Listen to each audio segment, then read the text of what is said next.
Hi everyone, this is Kevin from Supernatural Selection. Are you an independent creator? Do you have a webcomic or an Etsy store? Do you 3D print things? Or are you just looking to get some word out for your Discordian cabal with social terrorism? Well, we'd love to help. And David, I believe you've got some details about how we can help. Why, certainly. If you go to supernaturalselectionpod.com/contact, that is supernaturalselectionpod.com/contact, you can learn how to advertise with us. That's right. I believe the rate is $2 per episode. You can't beat that with a stick. I mean, trust me, we've tried. Yeah, that's cheap. That's literally cheaper than dirt. And best of all, if you're not sure how to write an ad, we'll do it for you. We'll even record it. Absolutely. Just let us know what you need in the ad, and we'll be happy to do that for you. And again, that URL is supernaturalselectionpod.com/contact. And now, back to the show.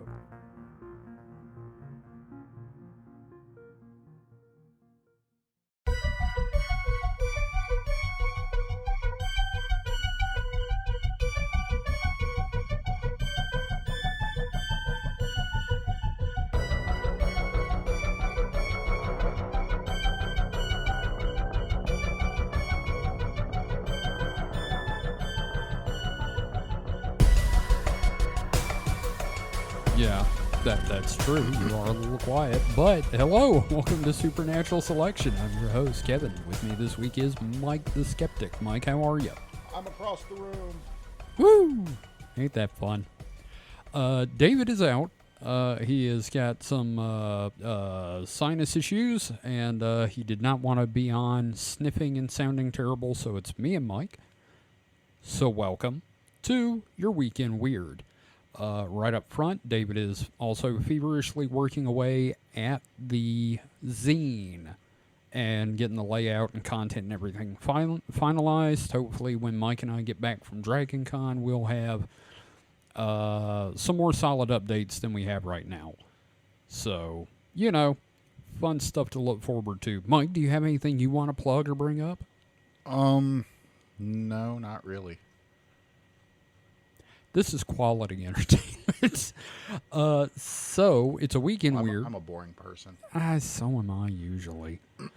So who should go first? Do you want to go first? Should I go first? That doesn't really matter. All right, I'll go first. All right, this is from Yahoo News, and for some reason this got thrown up in my feed like it was new, but this article is from September 18th of last year. Yeah. And this is new TV show claims King Charles piloted a UFO in Canada. Alrighty then. Yes. So, King Charles once flew a UFO. New show Nub TV has claimed. Nub. Yub nub. Is it named after like your nubbin or something? I don't know. Anyway, filmmaker and Nub TV host Michael, that's not even the name in the article, host Mark Christopher Lee, who recently called on the British monarch to help push for disclosure regarding alien spacecraft, has stated that he has received testimonial and evidence regarding the royal family's interest in UFOs dating back to Earl Louis Mountbatten, Prince Philip's uncle, who allegedly had a UFO land on his Broadlands estate. This interest was then passed on to Philip, who died in April 2021, aged 99. You remember when that guy died? Yeah. Yeah, he looked like a fucking lich. Yes. Well, Yeah. that's the royal family in general, though. Yeah, I'm kind of glad we don't have that. We just have like rotting corpses running for office usually. Say two, six of one, half a dozen of the other. Yep. So anyway, Philip died, who himself was regularly briefed on the latest UFO news from his private secretary. Philip took a keen interest in the Rendlesham Forest incident, which has been dubbed the British Roswell. We're going to have to talk about Rendlesham at some point because we've got audio of the radio of the team investigating the UFO talking to the base. So it's got some really interesting actual evidence. I think I've heard that audio before. On sightings, most likely. Remember? Yeah. Is that where it's like there's a couple of different like teams yes, communicating converging back on and it. forth? Yes. Yeah. It's great. We're going to have to do an episode on that. So, the show investigates the outlandish claim from a former colleague of King Charles who alleges that they were both working on Project Serpico in Sandy Point in Canada during 1975. Now, I've heard of Serpico, but I don't remember what Serpico is. This alleged project was set up to investigate new forms of transportation with particular reference to magnetism. The sort, like maglev trains?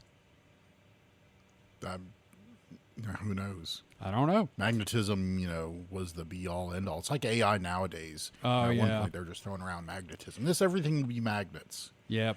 You'll eat magnets and feel fuller. Yeah, but Mike, how do they work? Nobody knows. God damn it. Fucking miracles up in this bitch again.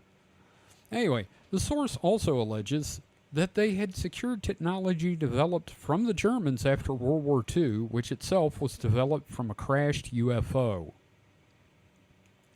Sure. Yeah. We all know Hitler had the occult stuff in UFOs. In 1975, whilst stationed in Sandy Point, the then Prince Charles was alleged to have actually flown one of these aircraft, a smaller UFO-type vehicle that looked like a version of the Avro car, which was developed unsuccessfully in Canada in 1959. The hell is the Avro car? If you ever saw anything where they showed like footage of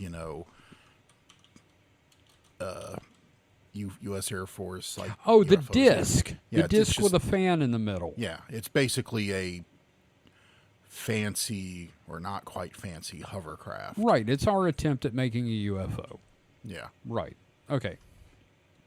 Charles' craft actually had 3 pilots with 3 pilot domes, all encased in a heat-sensitive glass dome to protect the pilots from the magnetic effects given off by the larger craft controlling their flight. It's a sentence. The craft gave off a blue ionic flame and was able to submerge into the water. The larger craft followed behind Charles and was controlling his flight's the larger craft followed behind Charles and was controlling his craft's flight by means of some form of electromagnetic force.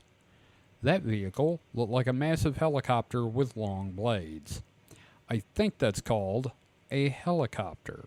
yeah. The project was also testing submersible UFO-type vehicles which could maneuver in both air and water. I think you already said that. These have been tested in the Sandy Bay area since the 1950s, and one of these experimental craft may have even led to the nearby famous Shag Harbor UFO incident in 1967. The what harbor? Shag Harbor. And this is It's Canada, baby. it's in Canada. You Yes. say. Okay. I thought Yeah. we were still talking about UK. No, he was in Canada. He was stationed in Canada, though. Shag Harbor UFO incident of 1967, where a low-flying object was seen entering the waters of the harbor. The story is investigated in the new series of Nub TV, that name, which is available on AOZAT TV, channel 186 on Sky, and Tubi in the U.S. Nub TV is a new show mixing UFOs, the paranormal, and music. Wait, what? Yeah, I think you just described music from the hearts of space. Anyway, it is hosted by Mark Christopher Lee and Guy Thompson, and now in its 4th season, during which they will explore crop circles, alien abductions, the mental internet, Bigfoot, and Charles' alleged UFO experience. Program makers contacted Buckingham Palace for verification of this alleged event. Now pay us for that commercial. Yeah, fuckers. We're advertising your freaking show. I love that there's no follow-up to this Yeah. at all. So, Mike. So this is saying like it was held up by another craft that was basically a large helicopter. A large helicopter flew. I don't understand how it went unless it was like one of those weird wireless power situations or it's remote control. So this was in 75, which there could have been large helicopters in 75. Oh, sure. Like a Chinook or something? Something like that. But that, I don't know, it was weird. I don't know. What if it was an Abro car being towed under a Chinook? Probably not. Mind you, I am looking at the Avro car, and I really kind of want a model of it. Yeah. It's neat. I mean, I remember watching them try to fly, and it flew like shit. Well, it didn't really fly because it just It kinda hovered. I know, think the but- max it could do is like, 3 or 4 feet off the ground. I'm looking at a photo of it about 3 feet off the ground, so yes. And that is probably the most successful flight it had. But I love how everybody assumes the royal family has like intimate knowledge of the UFO, situation. Like anybody's gonna trust these inbred yahoos yeah. with something that important. The Yep. guy that's gonna go open a shopping mall and yeah, he needs to know. The guy who at the time, couldn't keep it in his pants. Yes.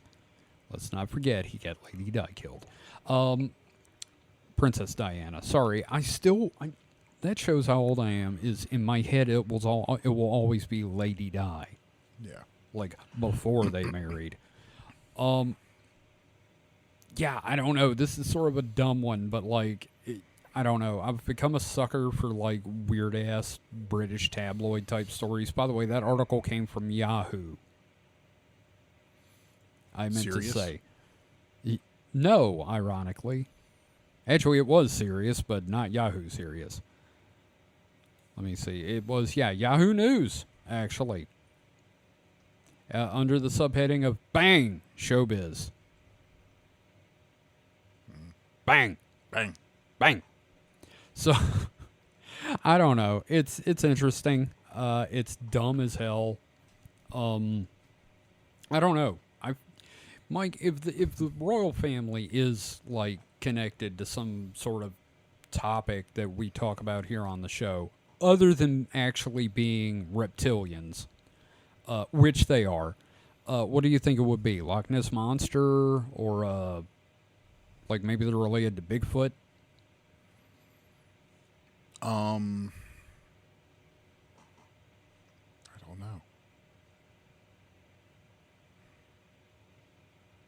Sorry, I can't. I got nothing. You haven't had enough podcast juice. Well, anyway, what have you got for your next story? For your first story, I'm sorry.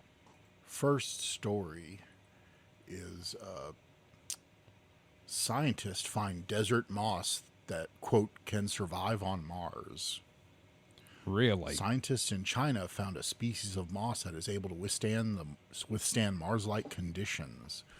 The species called, I always pick the ones with the Latin names, don't Yeah. Because that's always me and science, You and your stupid facts and stuff. Centrichia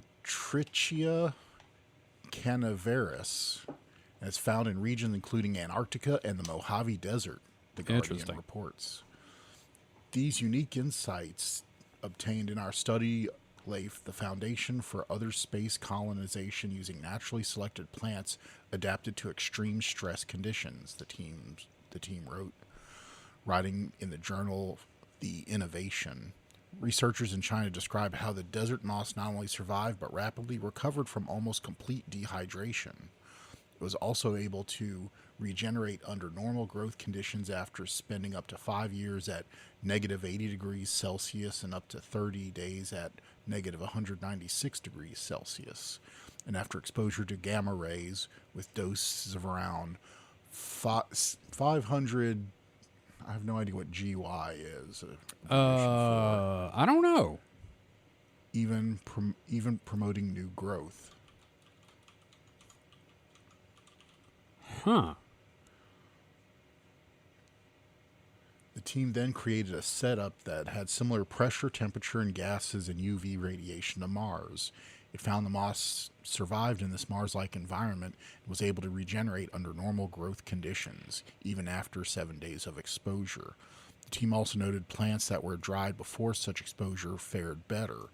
Quote, looking to the future, we expect that this promising moss could be brought to Mars or the Moon to further test the possibility of plant colonization and growth in outer space, the researchers write.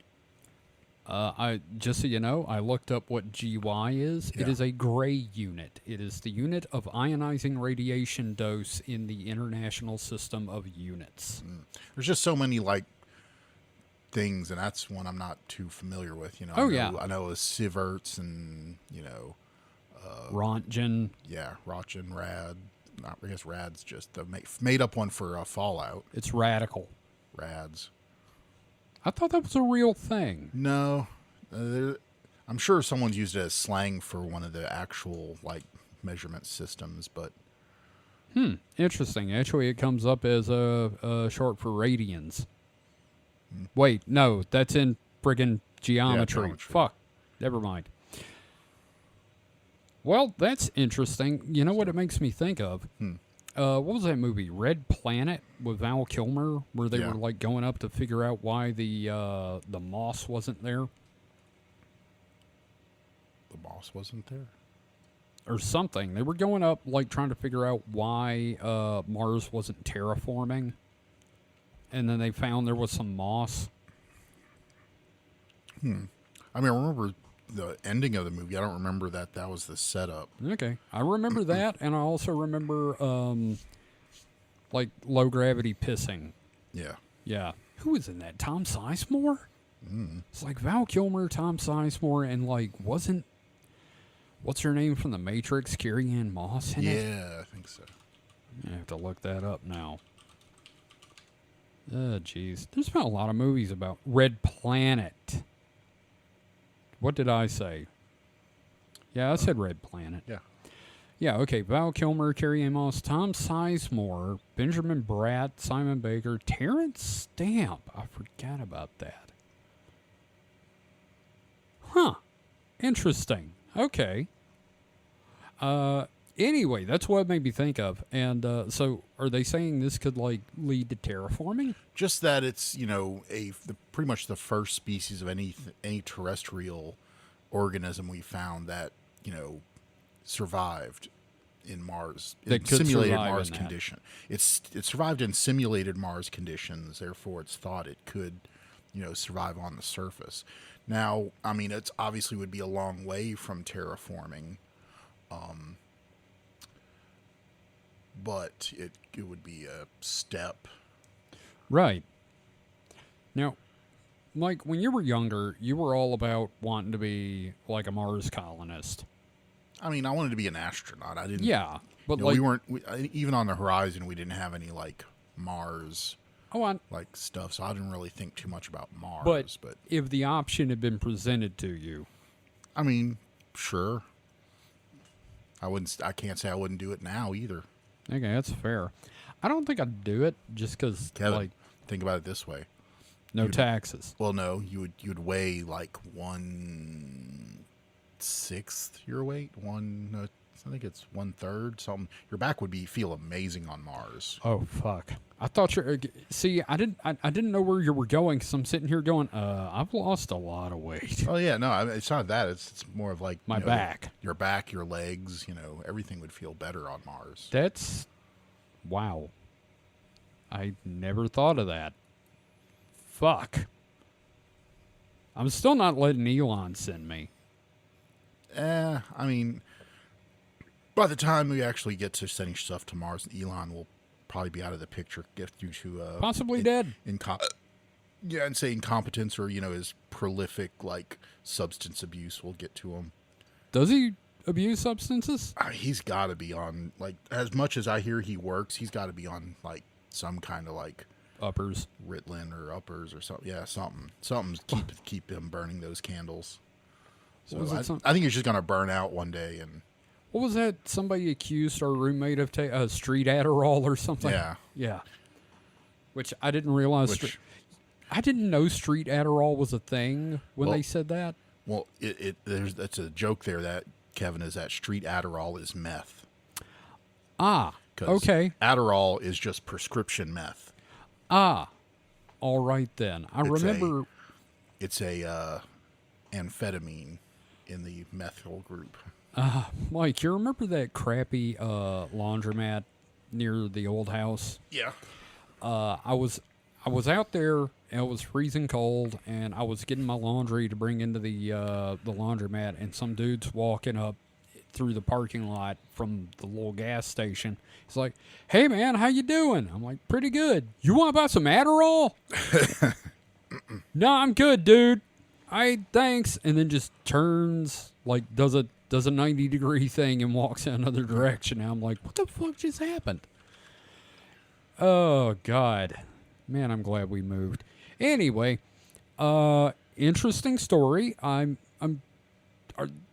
they planning on like transplanting it though? That's another question. I mean, no, because for the foreseeable future, we don't want to contaminate Mars. We want like We want to be able. We don't want to study as much Mars as we can before we start contaminating. Now, obviously, that's not going to happen. I mean, we can't keep it pristine forever. Like, the first people that go there are going to.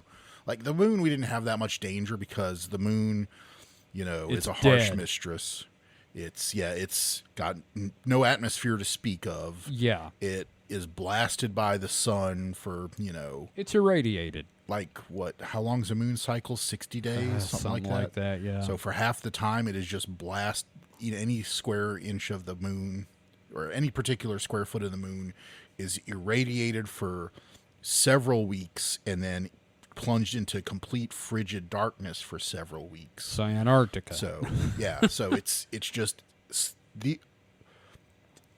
It is as inhospitable to life as just orbit is. You just Right. happen to have. It's like being in It's- orbit, but with ground beneath your feet. Yeah, I was gonna say it's space with dirt. Yeah.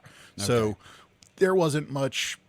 We didn't do any precautions. I don't think. I'm sure they scrubbed things down, but for when we're sending probes to possible planets that could potentially harbor even microbial life, we super more sterilize the spacecraft as best as we can. We put them in autoclaves and bake them for like days and weeks at a time at temperatures that are thought that nothing could survive in them. So, talking like, say, hundreds of degrees Celsius, stuff that the spacecraft is designed for, but, because it's going to be out in the sun in space for a long time, so it's going to see those Yeah. temperatures anyway.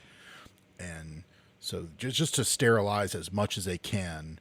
And even then, there's thought that, these things are still not guaranteed. Like, if you had to bet money on it, you can't guarantee Something that has made it something there. hasn't made it there. So We're gonna get to Mars, and there's like a 12-foot long tardigrade.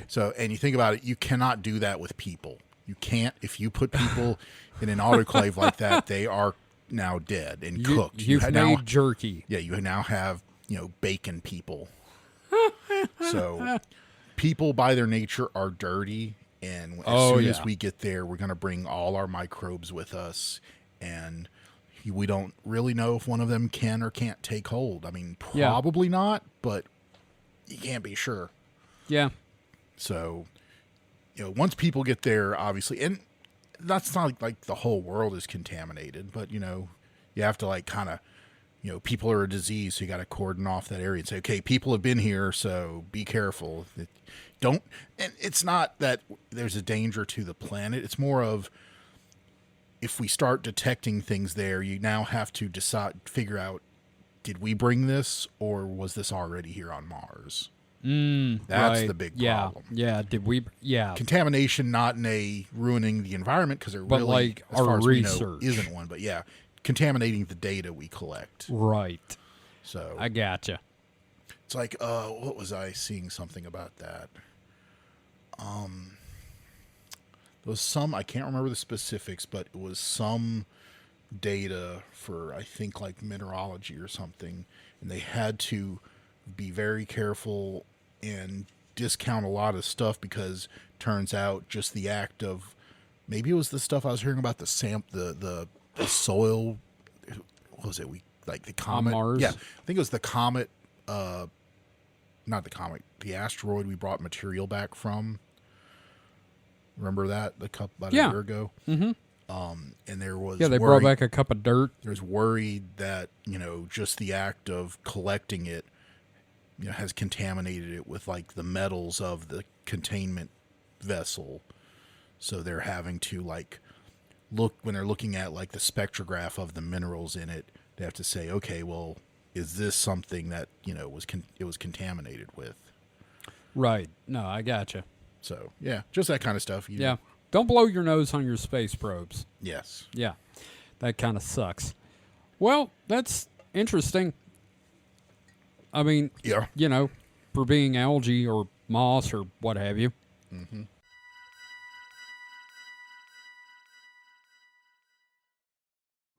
Hey, man, what's got you off in your phone there? Oh, just going through all the funny Mothman memes and supernatural shit posts I've been wanting to share. I just don't know where to put the posts yet. Don't you know about the Supernatural Selection Discord? We have a Discord? Yeah, for years, dude. Where have you been? Can people chat with the hosts and get previews of upcoming episodes and generally post funny shit as much as they want with other listeners? I mean, if that's your bag. I mean, personally, I wouldn't do that, but there are even live streaming events for the shows there, too. You've been in a few. How do you not know this stuff? It must have been my doppelganger. How do I get into the Discord? It's easy. Just visit discord.supernaturalselectionpod.com. Now say that 3 times fast. Well, that's perfect. Now I can share 3 terabytes of Hollow Earth memes. Get it? Terabytes. Never mind. Forget I said anything. Just don't do that. You should definitely not visit discord.supernaturalselectionpod.com to join the Discord. We don't want you there. Too late. I'm already posting my alien abduction fan fiction with the general chat. Join the hosts and listeners of Supernatural Selection on the official Discord. Just visit discord.supernaturalselectionpod.com. Hey, Kevin here. Hope you're enjoying the episode. Hey, who are you talking to, Kevin? Listeners of our shows. I also want to let them know that if they're enjoying what we've been doing, they can support us on Patreon. Oh, Patreon. Were you going to tell them about the early episodes? Also, Patreon exclusive episotes that can be found there too? Well, yeah, I was going to do the whole yeah, and then there's the other cool stuff, including art, merch for subscribers, like tote bags, hoodies, shirts, mugs. Yeah, and can you believe people could support us for only $5 a month? You're definitely going to mention that too, right? I was. Support Supernatural Selection and The Distraction Hole on Patreon for as little as $5 a month. Visit patreon.supernaturalselectionpod.com to learn more and get started today.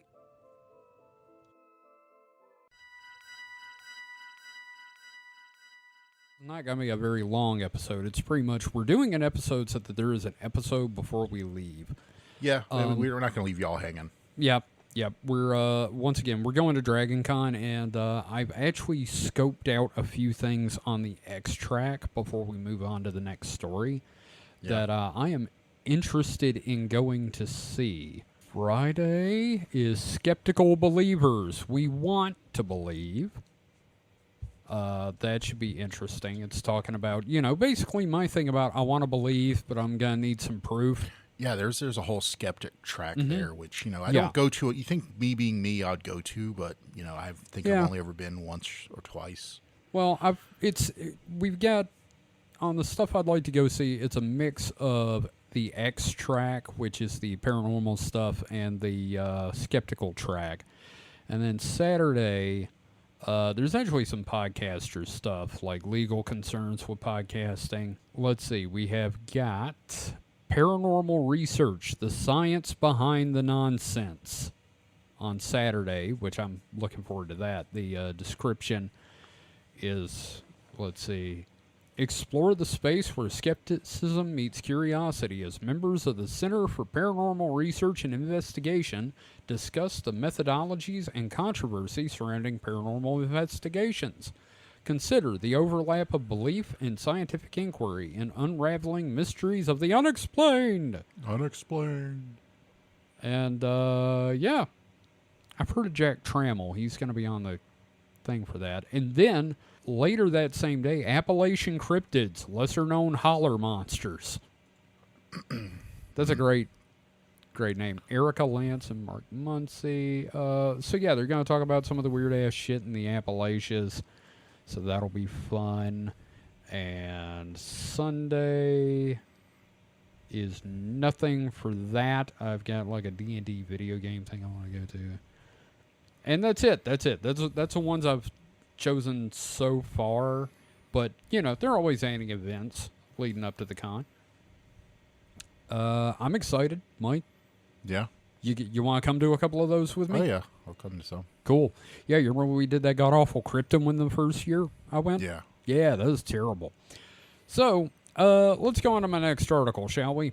Sure. All right. So this one is from mycharisma.com, which I've never heard of, but this article's from 2 days ago, August 20th, or 3 days ago. Okay, it says Charisma, the magazine about spirit-led living. This is already great. The article is by Abby Trivett. Isn't that the thing you put a spoon on? Yes. Okay. Is the Vatican concealing the truth about UFOs? Yes. Of course they are. Okay. Is it possible that the Vatican is hiding information about aliens? Earlier this year, the Vatican released a statement that tightened their guidelines regarding how to deal with supernatural phenomena. This unusual decision came because the Vatican said, quote, in some events of alleged supernatural origin, there are serious critical issues that are detrimental to the faithful. However, even with this decision to tighten the rules concerning how the Catholic Church is to handle supernatural events, information about their knowledge regarding items like UFOs has already become known to the wider public. The U.S. Sun, which, oh God, this is U.S. division of the Sun in the U.K. Is it the ones that do Bat Boy? No, that's, God, I can't remember. No, that's an American one. It's the Weekly World News did Bat Boy. Because, I mean, like in that vein. Oh, it's like, you know, I kicked terrorist balls so hard their heads exploded kind of stuff. Would they be found in the same new quote-unquote news racks? Oh, yes. It would be in the checkout counter here in the U.S. Yeah, okay. All right. So, the U.S. Sun spoke to Steve Bassett, a longtime extraterrestrial lobbyist. How can I get that gig? Okay, is he lobbying for belief in extraterrestrials, or do the aliens have a man in Congress? Yeah, probably both. Yeah. Well, anyway, he told the outlet, the Catholic Church, we have always known, has been aware of the subject going back perhaps hundreds and hundreds of years. That's a quote. Bassett mentioned how the Catholic Church has previously stated that they, quote, would be happy to baptize extraterrestrials if they wanted to be baptized. I just love the idea of Zipnak being like, yes, I would like to give my soul to the Lord. Joke's on you. I don't have one. Well, we'll talk about that in a future episode. Yeah, what, aliens having souls? Well, what you've been talking to me about all day. Oh, right. Yeah. Yes, we definitely have that coming. So, last year, David Grush, who acted as a U.S. intelligence officer for the Air Force. But wasn't actually. Spoke at a congressional hearing where he said that the Vatican knew about the existence of, quote, non-human creatures. The possibility of information in the Vatican's archive is enormous. Prestige names it as one of the 10 most forbidden places in the world. The secretive archive is believed to hold, quote, documents like Michelangelo's letter to Pope Julius II, a letter written by Mary Queen of Scots before her execution, and Martin Luther's excommunication papers, according to Prestige. The U.S. Sun also described the potential of archival documents to hold reports about strange supernatural activities. Professor Diana Walsh Pasulka from the University of North Carolina, Wilmington, told the Catholic News Service that, quote, the people of the Vatican, they don't even know where to look. It's in their basements. Which, yeah, no, I've seen several articles like this week about they've got stuff going back thousands of years about aliens. And I don't know. I believe the first half of that sentence, but not the second half. Yeah. I don't know, man. I feel like if there are UFOs, why wouldn't the Vatican have, stuff about it, hypothetically? I mean, yeah, I guess theoretically, but, I just don't think there were UFOs, therefore they have no... I understand that, but I also think it would be really funny if they've got it under wraps because it turns out all of them are Mormon. Well, they'd have it under wraps because it turns out, all the reports of, angels and stuff were just aliens. Oh, we're getting it. Oh, yeah, dude. You've heard about the, God, what was it, Ezekiel's wheel? Yeah. Yeah, where, this weird-ass thing came down from the sky and somebody, in the 60s or 70s built a model of it based on what it said, and it's like, it's UFO! And you look at what they built, and it's like, yeah, it's neat looking, but that is not what he described. Yeah. Not even remotely. But yeah, no, I feel like that's... For me, if... The Vatican would be the most likely place to have those records. Even more so than the United States. Yeah. Because, I don't know. Well, I mean, it's been around as a whole organization for how long? How? It was started by Peter, one of Christ's disciples, so over 2,000 years. Yeah, so, I mean, it's like when you have a house you've lived in for, so long. There's going to be a dead pigeon skeleton somewhere in the house. Yeah, you've got crap from the beginning. It may not be useful crap, but it definitely has, you have a receipt from the hammer you bought the day you moved into that house because you had to hang some pictures. Right. That receipt is under a bookcase in the basement in the back corner. And sure, you'll uncover that receipt and be like, oh, but, it doesn't mean it's valuable. Yeah, at the old house, I had, how carpet is when it's, super thick, shaggy carpet, and, furniture will wobble, so, maybe you'll put, folded up paper under one part of it to, even it out. Yeah, there was stuff in there that was like, hey, this is my report card from second grade. Yes. It's like that. Well, yeah, and that's what I'm saying is that, they have 2,000-year-old documents and stuff in there, obviously. But it's probably stuff like, the receipt started paying Michelangelo, yes. Yeah, started Vatican, to-do list, 1 start Vatican, 2 ? 3 profit. And then another document, cover up UFOs. Yes. Yeah, that's that's actually one of the commandments. But whether it is profit, Profit, or Prophet, is it to be seen. I'm pretty sure it's the F one, Mike. Yes, so yeah. And again, it's probably, we don't want them to know the aliens are there because I don't know what accent I'm doing. They don't want us to know the aliens are there because the first thing they said when they came out of the ship is, no, God. Yeah. Just, we didn't even say anything. No, God, fuck you. I don't know. In my head, the Greys are way more assholey. I don't know. I think it could be worse. Yeah? The Greys walk out of their ship, and the first thing they say is, Buddhism's right. Oh, to the Catholics. Yes, that would be terrible. And they're like, no!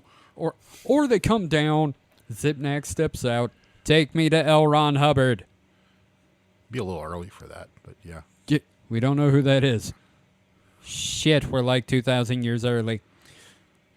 I don't know. I think that'd be funny if they came down asking for Elron. Yeah. I think if it turned out Scientology was the right one, I would blow my brains out. Yeah, that would be horrifying. Yeah, no, that would be one of those. And here's I don't think I killed myself because I don't want to go to whatever afterlife they believe. So here's the thing, though. That would mean like the basis of Scientology is right, but doesn't mean the practice of Scientology is good. What, the cans? The cans, the slaves, auditing. Yeah, the extortion and the fear mongering. But if you found out that the whole Xenu engrams and like the Thetans and everything, that was true, could you continue on in your life? Yeah. Yeah. I mean, I would laugh a lot and be like, wow, that's the stupidest shit ever, but, whatever. I don't know. I think there's a part of me that would be like, I don't know that this universe is a place I can continue living in. I would like to move. As long as that revelation came with, and, you don't have to pay thousands of dollars to hold soup cans with electrodes, Yeah. I'd be okay with it. I still would love to have like an old e-reader if I could find one that isn't like No, a couple. You mean e-meter. E-meter, sorry. E-reader. E-reader was a Nintendo thing. Yeah, that's my bad. Well, I was just thinking that's just what they called early, Kindles like and stuff. Yeah, it's an e-reader. Yeah. I guess they still call them that if it's not a Kindle. Yeah, like if it's a like a Nook. Yeah. Yeah. Anyway, so yeah, UFOs are real and the Vatican knows. Sure. Why Yep. not?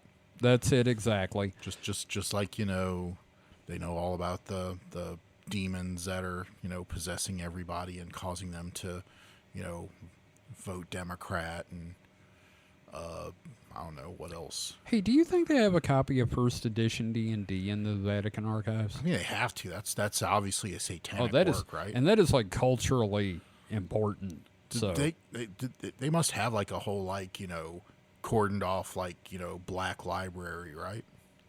Yeah, I mean we did an episode about this, so probably. And I'm willing to wager they have Gary Gygax didn't die; he's frozen in the Vatican basement. You know what they have to have then? What? They have to have an early version of the Quran. Ooh. They must have. And they're sitting on that fucker. Oh, yeah, and no one's going to say anything about it, but I guarantee you they have a copy in there. Yeah. And if word actually got out, he'd be fucked. Wow. Yeah, that's true. I want in there, but here's the problem I realize. I don't speak Italian or Latin. Yeah. I'd be very limited in scope in what I could read. It's like, oh, look, wow, English, what a language. Benjamin Franklin's letters to a hooker. Yeah. I mean, I could sing Jingle Bells to them in Latin. Tinnitus, tinnitus. Semper tinnitus. Yeah. Utatumus gallium. I forgot now. God damn it. Well, you did pretty good there for a minute. Also, when you told me those lyrics, I was like, oh, is that where tinnitus came from? Yes. Ringing bells. Mm-hmm. That's fun. Well, that's my second article, Mike. What have you got for your next one? So mine, I swapped back. I was going to do one thing, but then I went back to another thing, which I'm trying to now find. Because we talked about Mars, and we had so many questions about terraforming Mars. A more recent story I have is... Is it the one about radioactive UFO traps? Terraforming Mars could be easier than scientists thought. Really? It turns out there's a switch on the bottom of the planet that says Mars, Earth. Well, there's a machine already there that has an alien hand activator, but conveniently a regular human hand in just kind of pushing the middle two fingers together will activate it as well. Because there's no genetic or coding or anything like that. Yep. Actually, Mike, it's funny you mention that, considering we were talking about. Yeah, I know. That's probably why. Did you read the article about the fact that in the original script, Quaid was actually a genetically cloned Martian, and that's why it activated? No, I Yeah. didn't see that. We're Yep. talking about Total Recall. By We the are way. talking about Total Recall. Earlier today, we talked about the 2012 remake. Yep, 2012. With what's his nuts? Colin Farrell. Colin Farrell. Yeah, that apparently, hit all the major points of it, but like completely changed everything else. Yep. For Get rid of dumb Mars. reasons. Yeah, it's all takes Whole place point in, of the goddamn story. takes place in a UK like federation in Australia, and everything else on the Earth is like dead. Yep. So speaking of So terraforming, anyway, one of the classic tropes of science fiction is terraforming Mars, warming up our cold neighbor so it could support human civilization. The idea might not be so far-fetched, researchers published today, which today is August 10th, in Science Advance suggest. Samana Ansari, PhD student at Northwestern University and lead author of the new study, and her colleagues wanted to test the heat-trapping abilities of a substance Mars holds in abundance: dust. Martian dust is rich in iron and aluminum, which gives it its characteristic red hue, but its microscopic size and roughly spherical shape are not conductive to absorbing radiation or reflecting it back to the surface. So the researchers brainstormed a different particle, using the iron and aluminum in the dust to manufacture 9 micrometer long rods, about twice as big as a speck of Martian dust and smaller than commercially available glitter. Ansari designed a simulation to test how these theoretical particles would interact with light. She found, quote, unexpectedly huge effects in how they absorbed infrared radiation from the surface and how they scattered that radiation back down to Mars. Key factors that determine whether an aerosol particle creates a greenhouse effect. Collaborators at the University of Chicago and University of Central Florida then fed the particle into computer models of Mars's climate. They examined the effect of annually injecting 2 million tons of the rods 10 to 100 meters above the surface, where they would be lofted to higher altitudes by turbulent winds and settle out of the atmosphere 10 times more slowly than natural Mars dust. Mars could warm by about 10 degrees centigrade within a matter of months, the team found, despite requiring 5,000 times less material than other proposed greenhouse gas schemes. huh? Still, quote, increasing the temperature of the planet to just one of the things that increasing the temperature of the planet is just one of the things that we would need to do in order to make Mars live on Mars without any assistance, says Juden Adelaide, a postdoctoral planetary science researcher at the Open University, not involved with the work. For one, the amount of oxygen in Mars's atmosphere is only 0.1% compared to 21% on Earth. The pressure on Mars is also 150 times lower than that on Earth, which would cause human blood to boil. And Mars has no ozone layer, which means that there is no protection from the sun's harmful ultraviolet radiation. Right. What's more, even once warmed, Martian soils may still be too salty or toxic to grow crops. In other words, McInnes says, the upcoming temperature, quote, isn't some kind of magic switch that would make Mars habitable. That isn't stopping Ansari and her colleagues from investigating the possibilities. So, okay, the temperature is kind of the first part of it, right? Because you have to make it at least hospitable for life. Well, no. So if you raise the temperature, right, that means you raise the amount of water. Like, so any water, anything frozen will thaw. Yeah, if you can get the temperature of Mars above the freezing point of water for that pressure, the water will, start to melt, and that will increase the thickness of the atmosphere because, water will start to evaporate, and that water vapor in the air would thicken the atmosphere. So that would solve part of the problem. Yeah. Not solve part of it, because we don't know how much water's on Mars. But that's a first step. There's probably not enough water on Mars to Make an atmosphere? make a human habitable pressure on Mars. So you would still need to supplement that with, say, comets or some other form Right. of ice. I was you just harvest thinking from you like space. crash an ice rock. Yeah. Here's a question, though, Mike. Yeah. They talk about how, like, Mars, its atmosphere sort of bled off into space. Yeah. What's to keep that from happening again? So the one of the things, so the problem is that the solar wind, because Mars has a very weak magnetosphere. Because it doesn't have a spinning core, Yeah, right? it's well, we don't really know. We know it's very slow or dormant. It's not thought that Mars's core is dead, but it is way less active than Earth's core.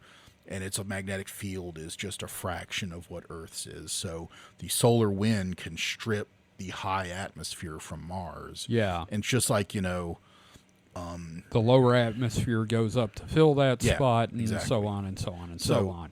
So it just gradually erodes it away. But it is thought that would take, say if we could, like, in a matter of a couple of years, make Mars we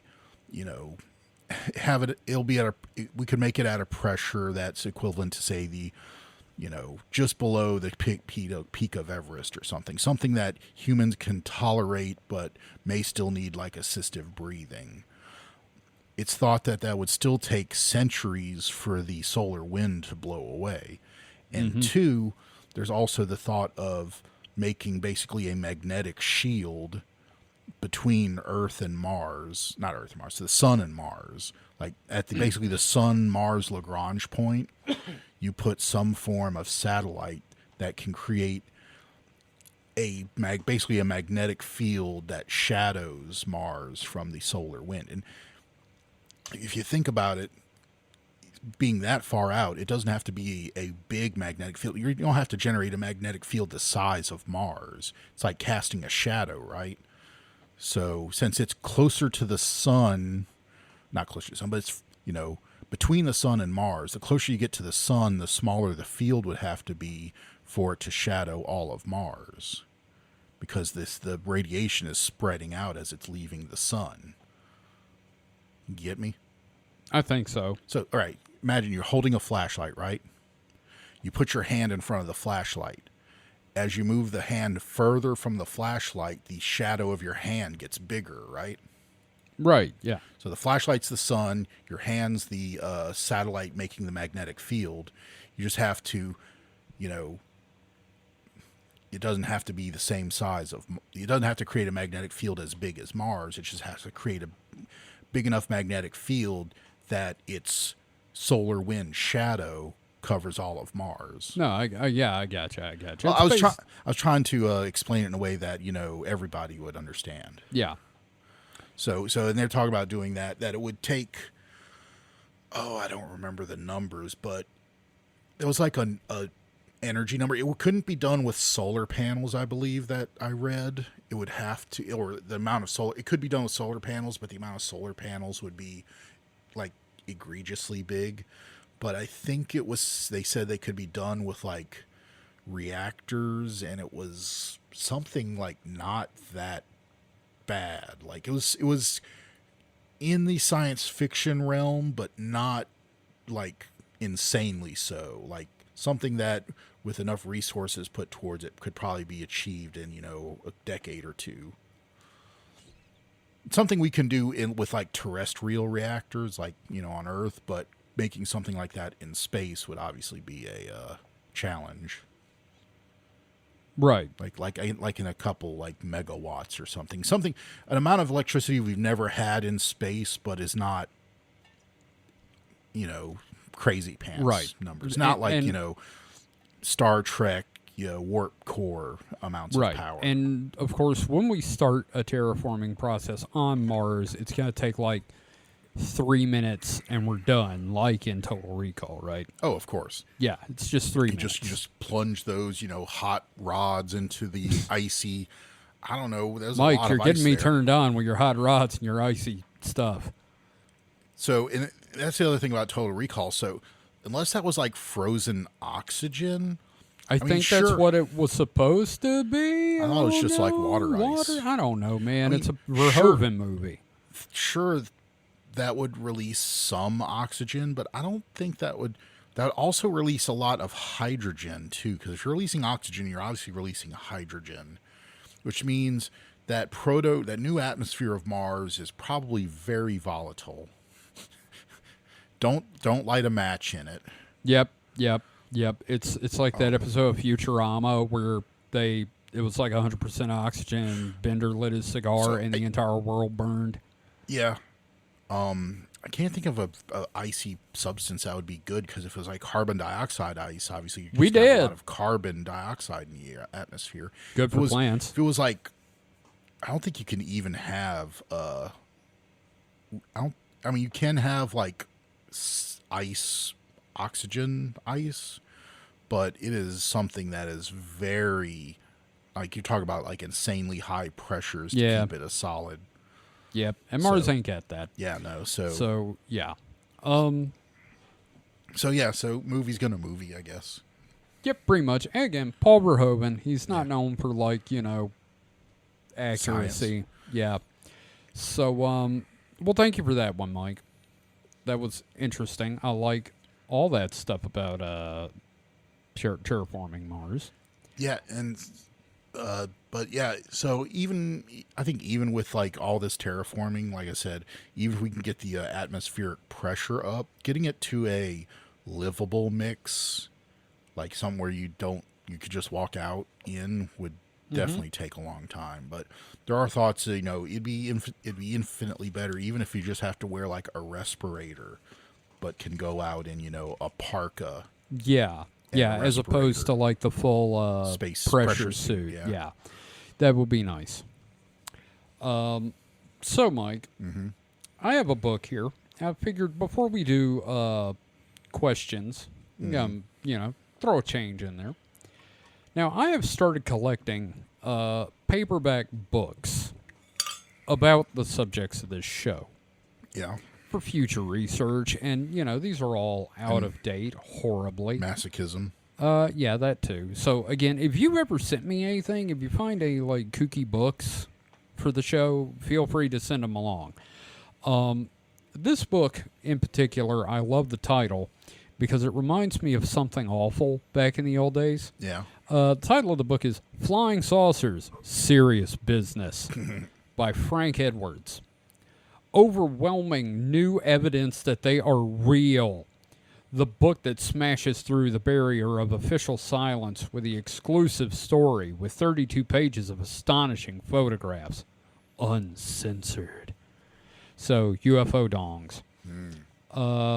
This book, Mike, was published in 1966. This is not a new book. No. But Chapter 1. I'm going to read a little bit out of this, and we can just see how it goes, because I haven't read it. Chapter 1, What Goes On Here? Hundreds of persons near a huge frozen reservoir watched a glowing egg-shaped object darting about from place to place, intermittently shooting downward beams of light. Reservoir guards who later ventured out on the frozen surface reportedly found unexpected thawed places in the area where the object had hovered. Now, I'm going to stop right there because I am almost 100% certain that is a bald-faced lie. Probably. That never happened, because these books from back then, do you know what advantage they had to books today? They didn't have the internet? Yes, basically. It's kind of like in the Dungeon Master, where dude wrote about the service tunnels under the college. Yeah. Yeah, you couldn't fact check a book. Also, I'm not going to read any more honestly after that, because and this is embarrassing. I had a plan to read that. even with my new glasses on with the progressive lenses, Mike, Yeah. these things are tiny, tiny text. You need some readers. I've got some and I can't find them. But, yeah, it's just the text is so fucking tiny right now. I can't read it, so I apologize. This may get cut. Who knows? So, Mike, Yeah. we have some questions. I put a call out earlier asking, does anyone have questions for Supernat Pod? And as usual, the cool kids over on the Discord server responded. And I was shocked by the sheer amount of questions and how quickly we got them. So our first is from Allie Bear. Hello, Allie Bear. You were given the option to have a cryptid or mythical creature as a pet. What are you choosing and why? For the sake of the question, it's understood that the creature is happy in this situation and you will be able to take care of it. Allie said, I'm choosing the Komenu Fu lion dog or Cerberus. So, Mike, Yeah. what would you have as a pet?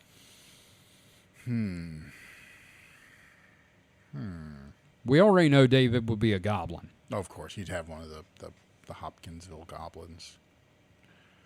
Little chaos gremlins, yeah. I mean, I'm trying to think of ones that would be kind of cute.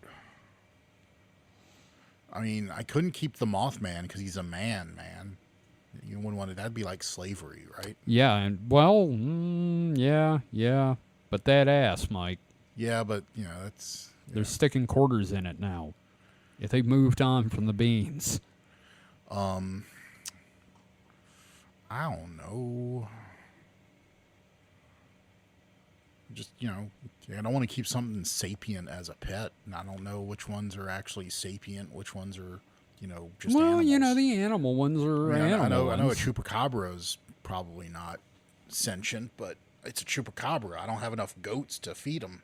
Well, it says in the thing you have the ability to take care of it, so just assume you now have Chupacabra access is also to kind of goats. ugly, so It can be. I've never I'd heard probably, of a cute chupacabra. I'd probably have a chupacabra. Would be my choice. That's the problem. Most cryptids are not very cute.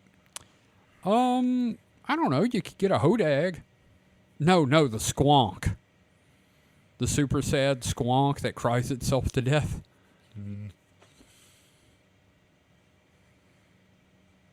I don't know. No. No. Okay. What about Nessie? I mean, I don't have the room for it. I'd have to, just have a house on Loch Ness. Yeah, just get Moleskine House. There you go. I don't want to live way out in Loch Ness. That's a hell of a commute to get to work. Oh, hey. I'm sorry to our Scottish listeners. That was terrible. But yeah, I'm gonna say the chupacabra, just because it's the only one I can think of that I think would be kind of cool. Also, use it as a guard dog. Okay, now we got a question. Maybe the Thunderbird. Ooh. Because what's the word? Thunderbird. What's the price? 20 twice. How's it sold? Good and cold. Good deal. Yeah. That's terrible. Oh, man. So we got a question from Lenora. And this one, Mike, Yeah. see, I want to see if I've got this right after I read it, okay? All right.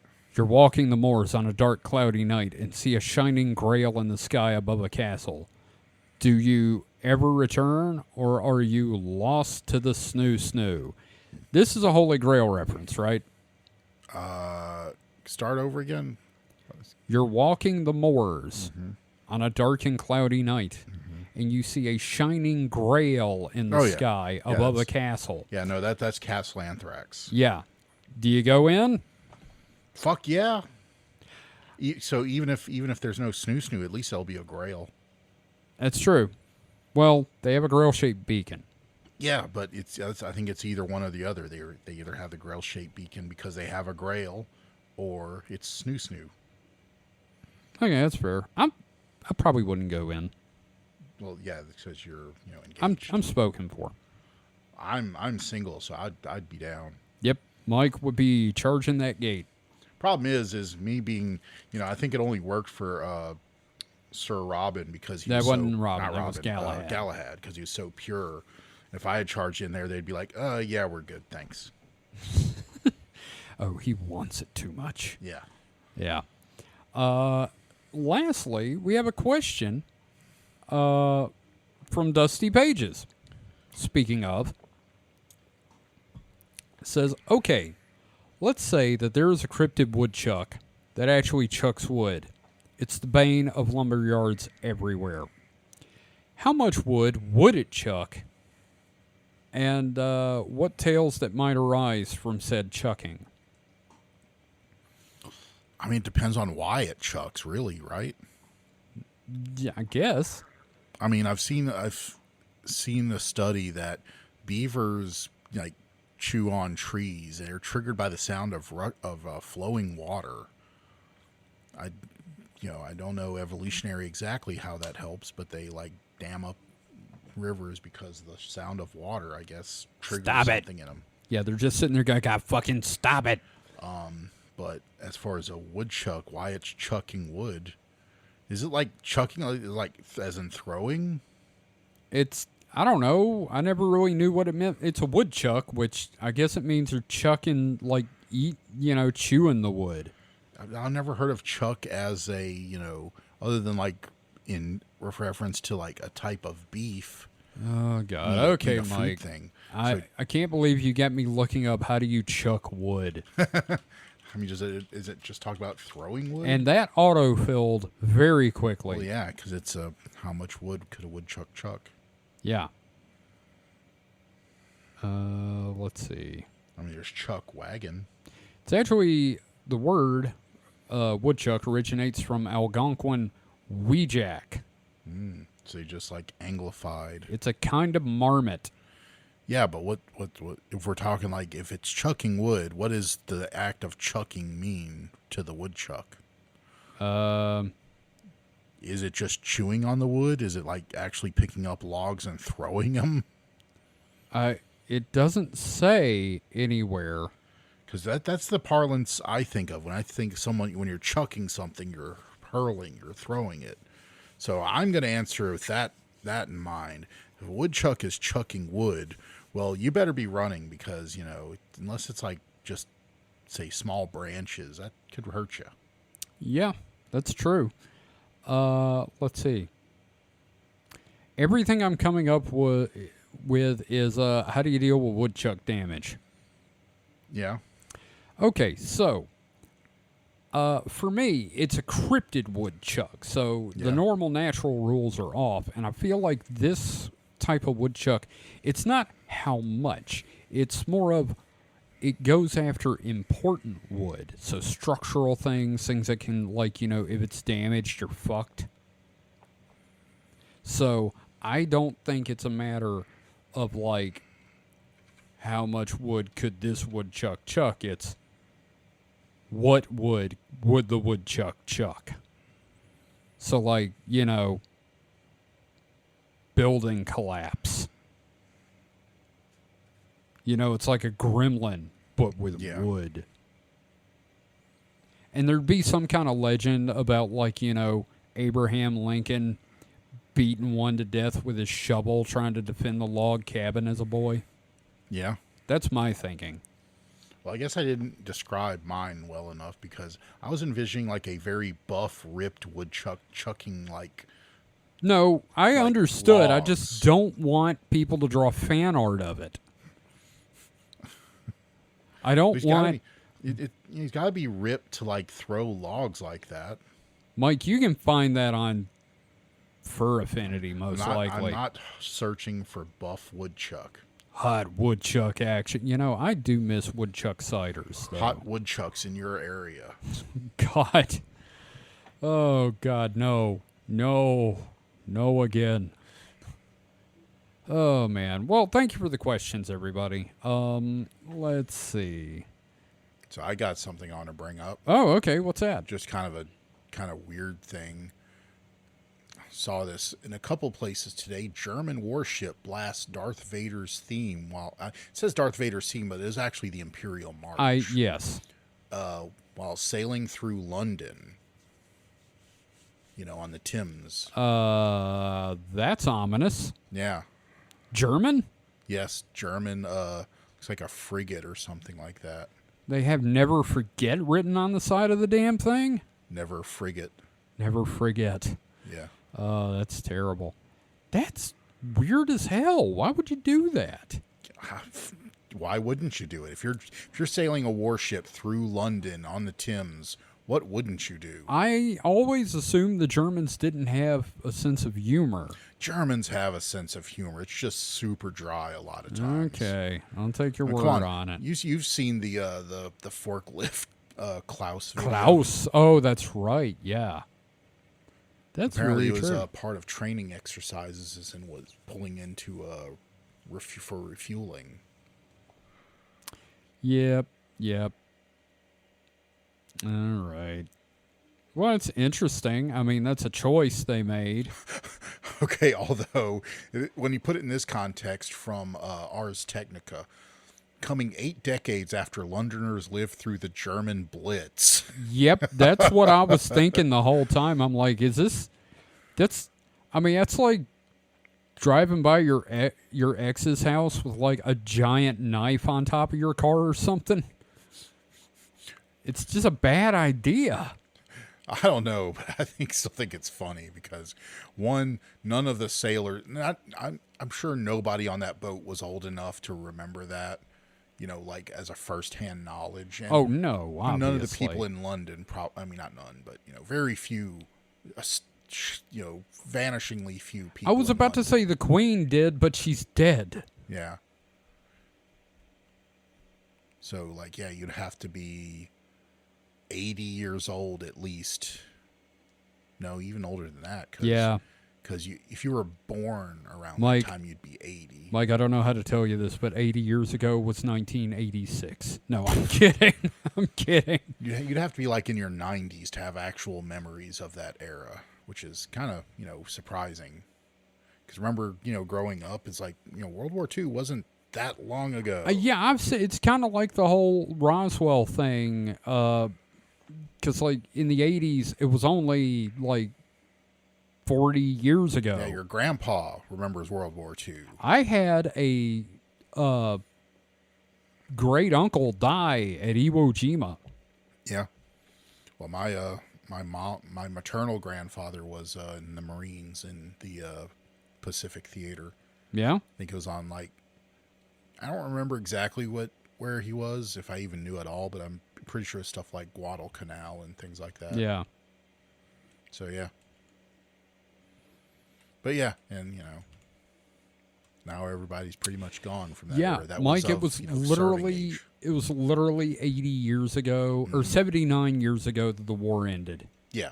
So, So, yeah. God damn. I kind of want to stop this whole aging thing.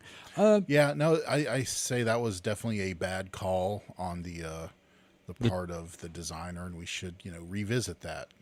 What? Age? The aging, yeah. Yep. Well, anyway, that's it for this week. Thank you, everyone, for listening. Mike, have you got any plugs? Spark plugs. Butt plugs? No. We're not doing that again. That's 2 weeks running. Yes. Don't forget you can find I am also on Spooky Dice Bag, and we're working on getting David on there more regular.